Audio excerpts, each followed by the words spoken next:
never anything good on. So, I apologize for taking so long since my last review. But after what happened in my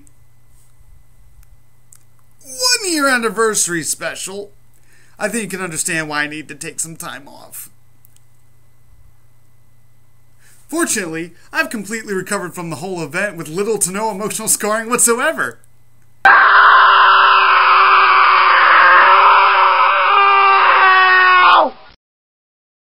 Anyway, someone told me I could lift my spirits by reading The Road. Written by Cormac McCarthy, it's supposed to be a penetrating look into hope, faith, and the endurance of the human spirit. Granted, the author behind No Country for Old Men isn't known for being a repository of warm fuzzies, but hey, people can surprise you. Besides, it won the Pulitzer Prize for Fiction in 2007, so it's gotta be good. The Road focuses on unnamed father and son making their way on foot across the U.S., the entire landscape and possibly the world ravaged by some catastrophic event. Not very uplifting so far, but we are only a few pages in. So, what's the apocalyptic catalyst here? Nuclear war? Zombies? Mass rioting following the release of the Alone in the Dark 10th anniversary DVD? No! We don't need to see any more of that, no! Well, the book never tells us. We just have to accept that things are as they are and not ask why. What we do know is that the protagonist and his boy are trekking through the wilderness in the desperate hopes of finding food and perhaps other people on the coast. All they possess is their clothes, a couple of camping packs, and a shopping cart to carry any food they manage to find. We find out that the man's wife committed suicide prior to the events of the book, refusing to believe there was any point left in living.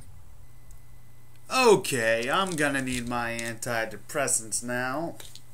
I forgot to mention that they are carrying one other item, a gun containing a single bullet. Although there is the concept of self-defense, self-termination seems the more likely course.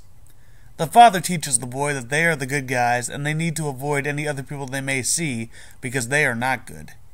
Their experiences en route to the sea would seem to support this notion, since any remaining survivors have devolved into cannibalistic tribes. The pair see a human baby being roasted on a spit and stumble into a basement full of prisoners who are slowly being butchered and devoured. Cannibalism! Cannibalism! What in the name of Oscar Wilde? I thought this was supposed to be an in-depth look into the best of humanity! That's not what I'm getting from this book at all. This is more like the kind of thing Stephen King would write the day his wife left him, his dog died, and some homeless guy chewed off his hand. It's pointless padding scene time. Bing!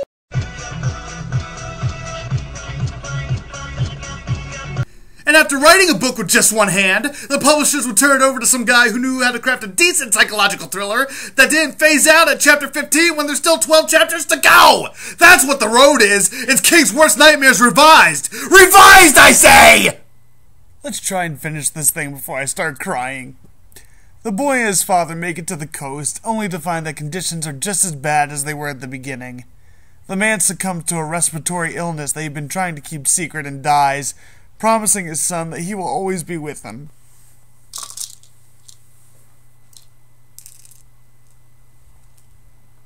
After 3 days on his own, a man approaches the boy and explains that he'd been tracking them both for some time.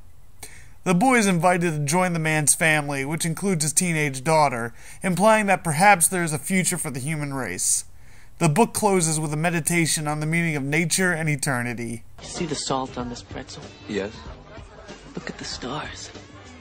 Now some people, they say the stars are billions and tons of hot gas. But I think maybe it's just God's salt. And God's just waiting to eat us. This book was like really good and stuff. And like, you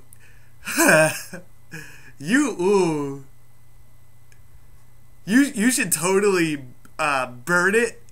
No. It was that other word. What was that? Read it. That's it. You should totally read it. Wow. What was I doing? I'm Jewario saying, burn a book. Country road, take me home to the place where I belong. That's it. I'm Rabbi saying, burn stuff.